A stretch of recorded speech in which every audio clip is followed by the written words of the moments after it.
ओम गुरुर्ब्रह्मा गुरुर्विष्णु गुरुर्देवो महेश्वराय गुरुर साक्षात् परब्रह्मै तस्मै श्री गुरुवे नमः।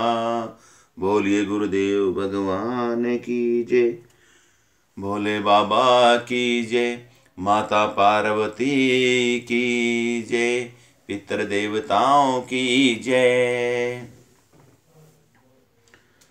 रामचरितमानस का बालकांड का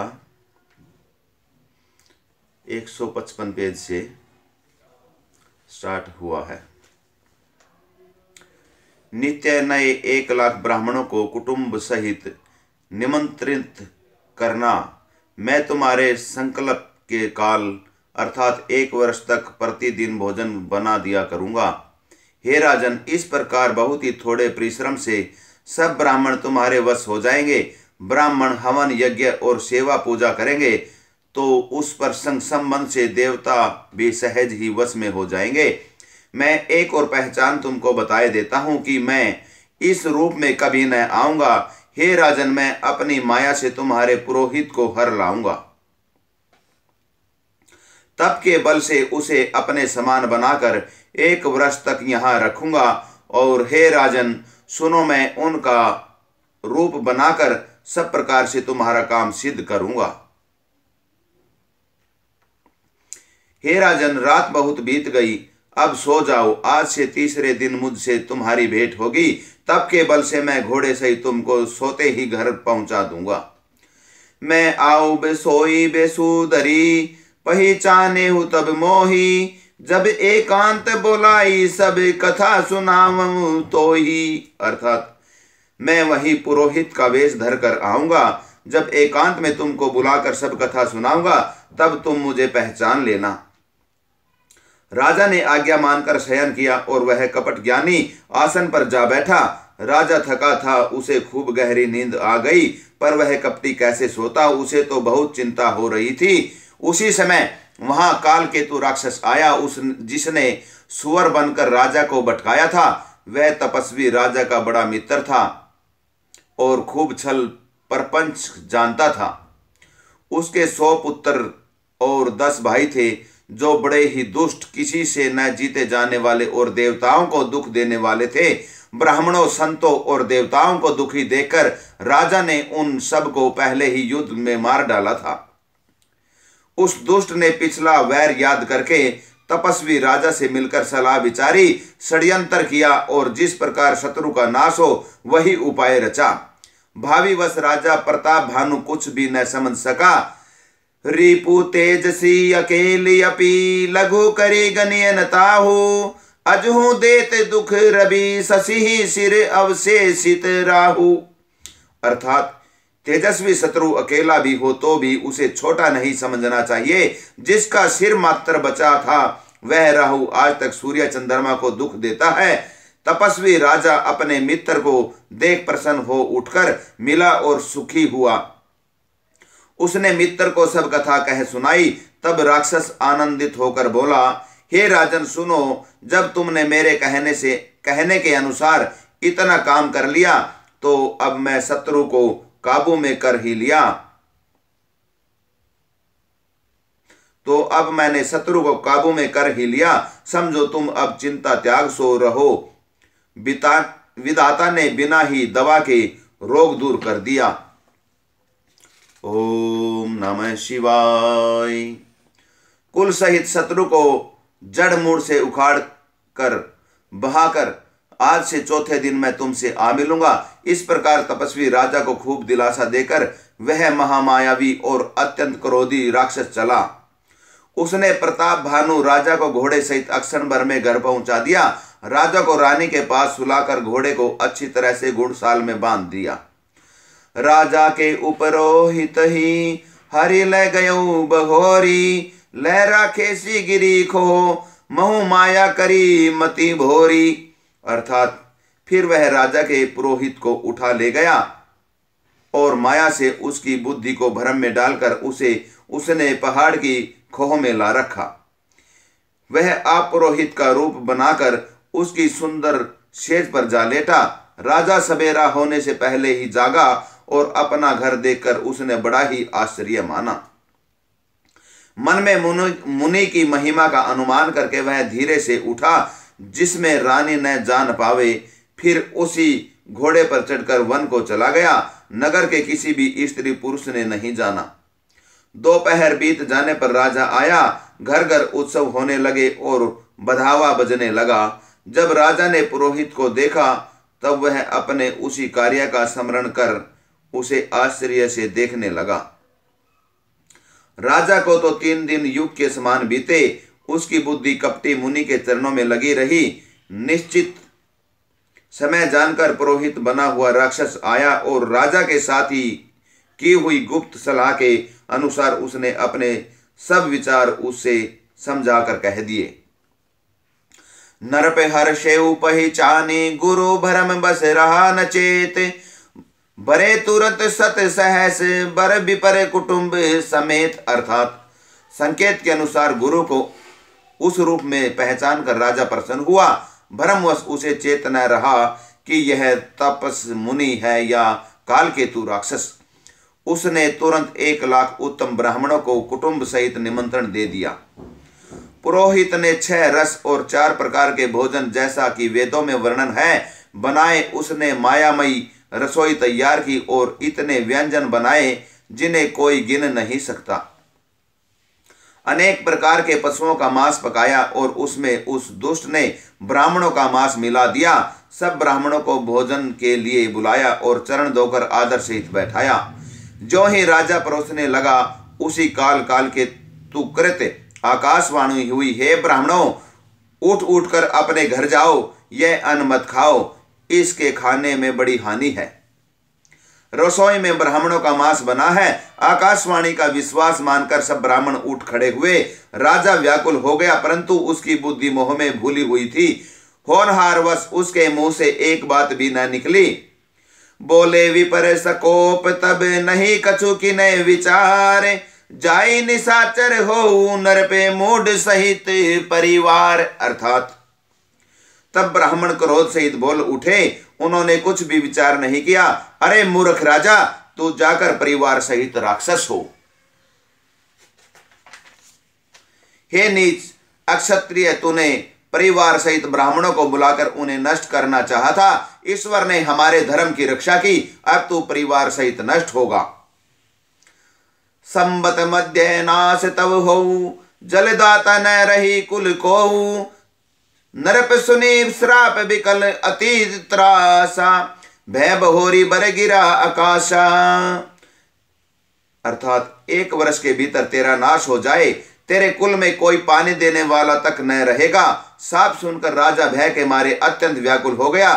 फिर सुंदर आकाशवाणी हुई, हे ब्राह्मणों, तुमने विचार कर शाप नहीं दिया। राजा ने कुछ भी अपराध नहीं किया। आकाशवाणी सुनकर सब ब्राह्मण चकित हो गए। तब राजा वहां गया जहां भोजन बना था। देखा तो वहां न भोजन था न रसोईया ब्राह्मण ही था। तब राजा मन में अपार चिंता करता हुआ लौटा। उसने ब्राह्मणों को सब वृत्तांत सुनाया और बड़ा ही भयभीत और व्याकुल होकर वह पृथ्वी पर गिर पड़ा।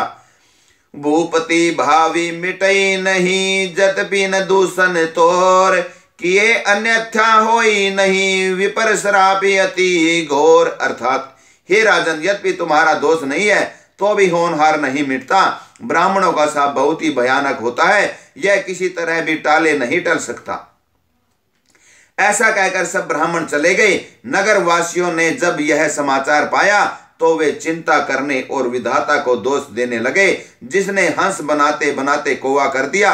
ऐसे पुण्यात्मा राजा को देवता बनाना चाहिए था, सो राक्षस बना दिया।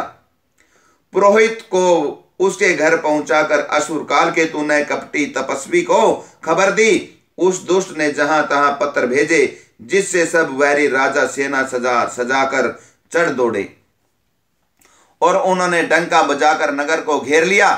नित्य प्रति अनेक प्रकार से लड़ाई होने लगी। प्रताप भानु के सब योद्धा शूरवीरों की करनी करके रण में जूझ मरे। राजा भी भाई सहित खेत रहा। सत्यकेतु के कुल में कोई नहीं बचा। ब्राह्मणों का शाप झूठा कैसे हो सकता था। शत्रु को जीतकर नगर को फिर से बसाकर सब राजा विजय और यश पाकर अपने अपने नगर को चले। भरद्वाज सुनु जाहि जबे होई विदाता बाम, दूरी मेरु सम जनक जमे ताहि व्याल सम दाम। अर्थात यज्ञवल्क्य जी कहते हैं, हे भरद्वाज सुनो, विदाता जब जिसके विपरीत होते हैं तब उसके लिए धूल सुमेरु पर्वत के समान भारी और कुचल डालने वाली, पिता यम के समान काल रूप और रस्सी सांप के समान काट खाने वाली हो जाती है। हे मुनि सुनो, समय पाकर वही राजा परिवार सहित रावण नामक राक्षस हुआ। उसके 10 सिर और 20 भुजाएं थी और वह बड़ा ही प्रचंड शूरवीर था। अरिमर्दन नामक जो राजा का छोटा भाई था वह बल का धाम कुंभकर्ण हुआ। उसका जो मंत्री था जिसका नाम धर्म रुचि था वह रावण का सौतेला छोटा भाई हुआ। उसका विभीषण नाम था जिसे सारा जगत जानता है। वह विष्णु भक्त और ज्ञान विज्ञान का भंडार था। और जो राजा के पुत्र और सेवक थे वे सभी बड़े भयानक राक्षस हुए। राम सिया राम जय जय राम, राम सिया राम जय जय राम। काल रूप खल जिनस अनेका, कुटिल भयंकर विगत विवेका, कृपा रहित हिंसक सब पापी, बरनी न जाहि विश्व प्रतापी। अर्थात वे सब अनेकों जाति के मनमाना रूप धारण करने वाले दुष्ट, कुटिल, भयंकर, विवेक रहित, निर्दयी, हिंसक, पापी और संसार भर को दुख देने वाले हुए। उनका वर्णन नहीं हो सकता। उपजे जदपि पुलक सत्य कुल, पावन अमल अनूप, तदपि महीसुर श्राप बस भय सकल अधरूप। अर्थात यद्यपि वे पुल सत्य ऋषि के पवित्र, निर्मल और अनुपम कुल में उत्पन्न हुए तथापि ब्राह्मणों के शाप के कारण वे सब पाप रूप हुए। तीनों भाइयों ने अनेकों प्रकार की बड़ी ही कठिन तपस्या की जिसका वर्णन नहीं हो सकता। उनका उग्र तप देखकर ब्रह्मा जी उनके पास गए और बोले, हे तात, मैं प्रसन्न हूं, वर मांगो। रावण ने विनय करके और चरण पकड़कर कहा, हे जगदीश्वर सुनिए, वानर और मनुष्य इन 2 जातियों को छोड़कर हम और किसी के मारे न मरे, यह वर दीजिए। शिव जी कहते हैं कि मैंने और ब्रह्मा ने मिलकर उससे वर दिया है कि ऐसा ही हो। तुमने बड़ा तप किया है। फिर ब्रह्मा जी कुंभकर्ण के पास गए। उसे देखकर उनके मन में बड़ा आश्चर्य हुआ। जो यह दुष्ट नित्य आहार करेगा तो सारा संसार ही उजाड़ हो जाएगा। ऐसा विचार कर ब्रह्मा जी ने सरस्वती को प्रेरणा करके उसकी बुद्धि फेर दी, जिससे उसने 6 महीने तक नींद मांगी। गए विभीषण पास पुनि, कहे पुत्र बर मांगू, ते ही मांगे भगवंत पद, कमल अमल अनुरागु। अर्थात फिर ब्रह्मा जी विभीषण के पास गए और बोले, हे पुत्र वर मांगो। उसने भगवान के चरण कमलों में निर्मल, निष्काम और अन्यन प्रेम मांगा। उनको वर देकर ब्रह्मा जी चले गए और वे तीनों भाई हर्षित होकर अपने घर लौट आए। मैं दानव की मंदोदरी नाम की कन्या परम सुंदरी और स्त्रियों में शिरोमणि थी। मैंने उसे लाकर रावण को दिया। उसने जान लिया कि यह राक्षसों का राजा होगा। अच्छी स्त्री पाकर रावण प्रसन्न हुआ और फिर उसने जाकर दोनों भाइयों का विवाह कर दिया। समुद्र के बीच में त्रिकुट नामक पर्वत पर ब्रह्मा का बनाया हुआ एक बड़ा भारी किला था। महान मायावी और निपुण कारीगर मैं दानव ने उसको फिर से सजा दिया। उसमें मणियों से जड़े हुए सोने के अनगिनत महल थे। जैसे नागकुल के रहने की पाताल लोक में भोगावती पुरी है और इंद्र के रहने की स्वर्ग लोक में अमरावती पुरी है, उनसे भी अधिक सुंदर और बांका वह दुर्ग था। जगत में उसका नाम लंका प्रसिद्ध हुआ।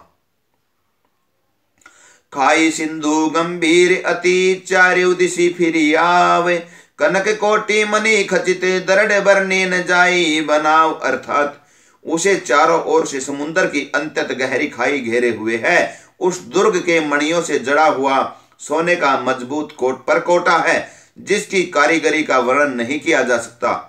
हरि प्रेरित जेहि कल्पे जोई जातु धानपति होई, सुर प्रतापी अतुल बल दल समेत बस सोई। अर्थात भगवान की प्रेरणा से जिस कल्प में जो राक्षसों का राजा रावण होता है, वही सूर प्रतापी अतुलित बलवान अपनी सेना सहित उस पुरी में बसता है। पहले वहां बड़े बड़े योद्धा राक्षस रहते थे। देवताओं ने उन सब को युद्ध में मार डाला। अब इंद्र की प्रेरणा से वहां कुबेर के 1 करोड़ रक्षक यक्ष लोग रहते हैं। रावण को कहीं ऐसी खबर मिली, तब उसने सेना सजाकर किले को जा घेरा। उस बड़े विकट योद्धा और उसकी बड़ी सेना को देखकर यक्ष अपने प्राण लेकर भाग गए। तब रावण ने घूम फिरकर सारा नगर देखा। उसकी स्थान संबंधी चिंता मिट गई और उसे बहुत ही सुख हुआ। उस पुरी को स्वाभाविक ही सुंदर और बाहर वाले के लिए दुर्गम अनुमान करके रावण ने वहां अपनी राजधानी कायम की। योग्यता के अनुसार घरों को बांटकर रावण ने सब राक्षसों को सुखी किया। एक बार वह कुबेर पर चढ़ दौड़ा और उसने पुष्पक विमान को जीत कर ले आया। उससे पुष्पक विमान को जीत कर ले आया। को तू कहीं कैलाश पुनी, लीने सी जाई उठाई, मनहु तोली निज बाहुबल, चला बहुत सुख पाई। अर्थात फिर उसने जाकर एक बार खिलवाड़ में ही कैलाश पर्वत को उठा लिया और मानो अपनी भुजाओं का बल तोलकर बहुत सुख पाकर वह वहां से चला आया। सुख संपत्ति पुत्र सेना सहायक जय प्रताप बल बुद्धि और बड़ाई ये सब उसके नित्य नए वैसे ही बढ़ते जाते थे जैसे प्रत्येक लाभ पर लोभ बढ़ता है। अत्यंत बलवान कुंभकर्ण साहब उसका भाई था, जिसके जोड़ का योद्धा जगत में पैदा नहीं हुआ। वह मदिरा पीकर 6 महीने सोया करता था। उसके जागते ही तीनों लोकों में तहलका मच जाता था। यदि वह प्रतिदिन भोजन करता तब तो संपूर्ण विश्व शीघ्र ही चौपट हो जाता। रणधीर ऐसा था कि जिसका वर्णन नहीं किया जा सकता। लंका में उसके ऐसे असंख्य बलवान वीर थे। मेघनाथ रावण का बड़ा लड़का था, जिसका जगत में योद्धाओं में पहले नंबर था। रण में कोई भी उसका सामना नहीं कर सकता था। स्वर्ग में तो उसके भय से नित्य भगदड़ मची रहती थी। कुमुख अंक पन कुली सरद, धूमकेतु अति काय, एक एक जग जीती सक, ऐसे सुभट निकाय। अर्थात जिसके अतिरिक्त दुर्मुख, अंकपन, वज्रदंत, धूमकेतु और अतिकाय आदि ऐसे अनेक योद्धा थे जो अकेले ही सारे जगत को जीत सकते थे। सभी राक्षस मनमाना रूप बना सकते थे और आसुरी माया जानते थे। उनके दया धर्म सौपन में भी नहीं था। एक बार सभा में बैठे हुए रावण ने अपनी अगणित परिवार को देखा। पुत्र पौत्र कुटुंबी और सेवक ढेर के ढेर थे। सारी राक्षसों की जातियों को तो गिन ही कौन सकता है। अपनी सेना को देखकर स्वभाव से ही अभिमानी रावण क्रोध और गर्व में सनी हुई वाणी बोला, हे समस्त राक्षसों के दलों, सुनो, देवतागण हमारे शत्रु हैं। वे सामने आकर युद्ध नहीं करते, बलवान शत्रु को देखकर भाग जाते हैं। राम सिया राम जय जय राम। उनका मरण एक ही उपाय से हो सकता है। मैं समझाकर कहता हूं, अब उसे सुनो। उनके बल को बढ़ाने वाले ब्राह्मण भोजन, यज्ञ, हवन और श्राद्ध, इन सब में जाकर तुम बाधा डालो। क्षुदा छीन बलहीन सुर, सहज ही मिली आई, तब मारी हूं कि छाड़ी हूं, भली भांति अपनाई। अर्थात भूख से दुर्बल और बलहीन होकर देवता सहज ही में आ मिलेंगे, तब उनको मैं मार डालूंगा अथवा भली भांति अपने अधीन करके सर्वथा पराधीन करके छोड़ दूंगा। फिर उसने मेघनाथ को बुलवाया और शिखा पढ़ाकर उसके बल और देवताओं के प्रति वैर भाव को उत्तेजना दी। फिर कहा, हे पुत्र, जो देवता रण में धीर और बलवान हैं और जिन्हें लड़ने का अभिमान है, उन्हें युद्ध में जीतकर बांध लाना। बेटे ने उठकर पिता की आज्ञा को सिरोधार्य किया। इसी तरह उसने सबको आज्ञा दी और आप भी हाथ में गदा लेकर चल दिया। रावण के चलने से पृथ्वी डगमगाने लगी और उसकी गर्जना से देवर मणियों के गर्भ गिरने लगे। रावण को क्रोध सहित आते हुए सुनकर देवताओं ने सुमेरु पर्वत की गुफाएं तकी, भागकर सुमेरु की गुफाओं का आश्रय लिया। दिक्पालों के सारे सुंदर लोकों को रावण ने सुना पाया। वह बार बार भारी सिंह गर्जना करके देवताओं को ललकार ललकार कर गालियां देता था। रण के मद में मतवाला होकर वह अपनी जोड़ी का योद्धा खोजता हुआ जगत भर में दौड़ता फिरा, परंतु उसे ऐसा योद्धा कहीं नहीं मिला। सूर्य, चंद्रमा, वायु, वरुण, कुबेर, अग्नि, काल और यम आदि सब अधिकारी, किन्नर, सिद्ध, मनुष्य, देवता और नाग सभी के पीछे वह हठ पूर्वक पड़ गया। किसी को भी उसने शांति पूर्वक नहीं बैठने दिया। ब्रह्मा जी की सृष्टि में जहां तक शरीरधारी स्त्री पुरुष थे, सभी रावण के अधीन हो गए। डर के मारे सभी उसकी आज्ञा का पालन करते थे और नित्य आकर नम्रता पूर्वक उसके चरणों में सिर नवाते थे। भुजबल विश्व बसे करी राखे सिकौ न सुतंतर, मंडलिक मनि रावण राज करे निज मंत्र। अर्थात उसने भुजाओं के बल से सारे विश्व को वश में कर लिया, किसी को स्वतंत्र नहीं रहने दिया। इस प्रकार मंडलिक राजाओं का शिरोमणि सार्वभौम सम्राट रावण अपने इच्छानुसार राज्य करने लगा। देव, जक्ष, गंधर्व, नर, किन्नर, नाग, कुमारी, जीती बरी निज बाहुबल बहु सुंदर बर नारी। अर्थात देवता, यक्ष, गंधर्व, मनुष्य, किन्नर और नागों की कन्याओं तथा बहुत सी अन्य सुंदरी और उत्तम स्त्रियों को उसने अपनी भुजाओं के बल से जीतकर ब्याह लिया। मेघनाथ से उसने जो कुछ कहा उसे उसने मेघनाथ ने मानो पहले से ही कर रखा था। अर्थात रावण के कहने भर की देर थी, उसने आज्ञा पालन में तनिक भी देर नहीं की। जिसको रावण ने मेघनाथ से पहले ही आज्ञा दे रखी थी, उन्होंने जो करतूतें की उन्हें सुनो। सब राक्षसों के समूह देखने में बड़े भयानक, पापी और देवताओं को दुख देने वाले थे। वे असुरों के समूह उपद्रव करते थे और माया से अनेकों प्रकार के रूप धरते थे। राम सिया राम जय जय राम। राम सिया राम जय जय राम।